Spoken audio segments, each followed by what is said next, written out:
At a moment like this with only 5.3 to go. There is, and because of that right-hand turn there's a bit of road space to move into if you want to, but a lot of riders just want to kind of sit back, want to use the kind of other teams to their advantage. Still a bit to go, 5 kilometres, but like we say, it gets very, very narrow in this finishing climb. It does. Spearing straight up through the middle, Caja Rural, Jonathan Lastra. I don't think Mikel Nieri's there. I think it's Fernando Barcello. Might be Sergio Martin, but Jonathan Lastra definitely there. 4.8 kilometres to go. And also making moves here, Bardiani with Tonelli and Colnaghi. Centre of proceedings, just easing up a little bit, found themselves on the front, didn't like the situation. A lot of action as well from Bignor Pals. They've looked lively today in their bright yellow, the brightest of the yellows in the centre of the road. And still Trek hanging on and not imposing themselves just yet with Aberastori and Tolok.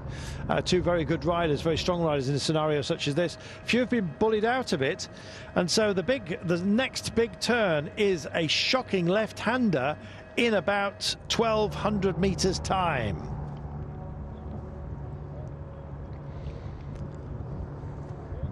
We're coming downhill, as you can see, at pace, and this means they're all going to slam into a very, very nasty hairpin. So they're dropping down altitude, using that pace, and Milan still here, the big guy, still being looked after beautifully so, and still not on this transition just yet. We wiggle our way round underneath this viaduct, past some of the fruit grows here, and the camera bikes just extricating themselves from this. It's really strung out, and the race is on to try and get to this as safe as possible into this hairpin that's coming up right now, Brian.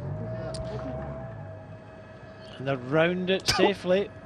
But yeah, that's why you want a very good position onto the main road now, and you start heading towards the final climb, and Jumbo-Visma in the best possible place there, really looking after JONAS VINGEGAARD, who's sitting in third place. Well, there we are. We kind of looped back and over ourselves, so it's over the viaduct. Apologies if I misguided you, but turned out to be a right-hander, not a left-hander, because of that loop. 2.4 kilometres to go. So a long, gentle right-hander we're dealing with right now. Vingegaard's in a great place. Looking a bit breathy is Milan.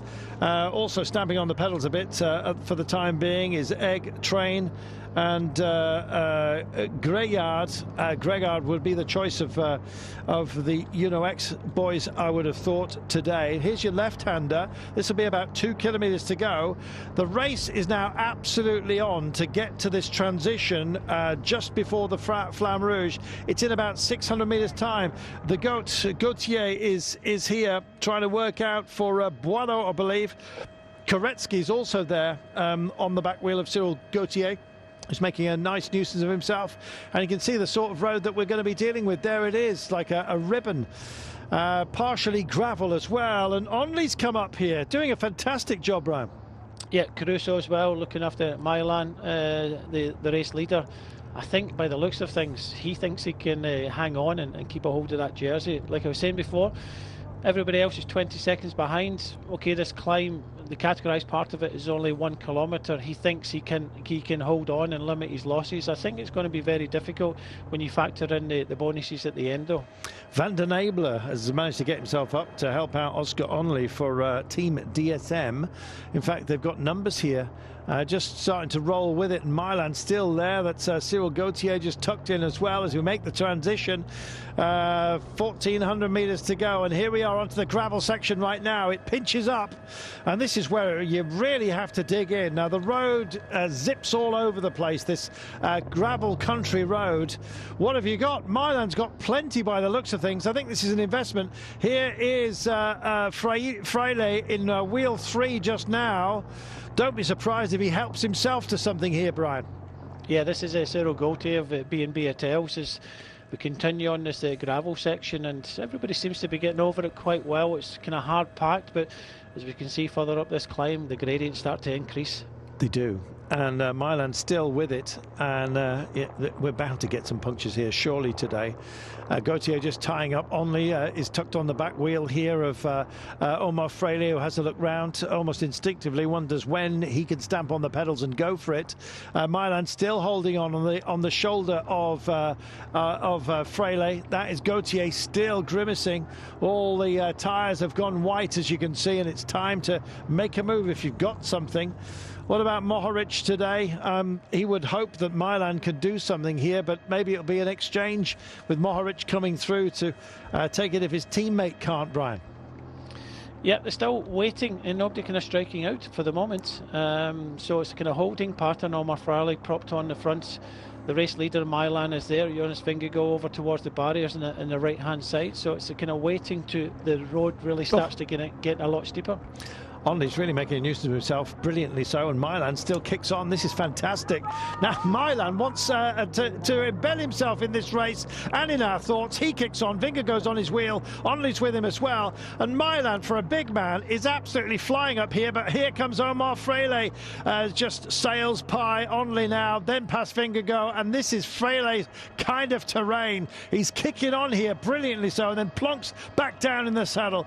Just causes a bit of disengagement for Onley. It's clever stuff, clever working, and you can see the striations in the road here to help vehicles grip as they're trying to get up this kind of ramp, and it's hellish out there. This is 10, 12 and more percent. Freire just almost grinding to a halt. Vingegaard still there, and Milan is still in the frame. This is absolutely remarkable by the big man, and now I believe coming through, it is Mohoric that just comes through. Is he working for Milan, or is he going to work him over and help himself here? Vingegaard is ready to go here, Brian. Yeah, Milan is starting to get distance now, but he could be holding on to that jersey. I think that's in the back of his mind, giving it absolutely everything.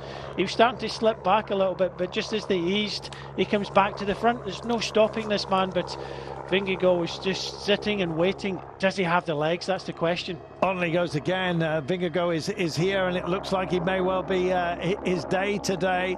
Vingegaard looking absolutely fantastic. Can he possibly impose himself? Milan's gone. This is Mohoric that also wants to join the frame. 25 metres to go. My goodness, what a battle this is for the line. Are we going to see something very, very special here? Vingegaard takes it. Oh, fabulous racing. Vingegaard gets there, and just look what they had to deal with at the very last here, Brian.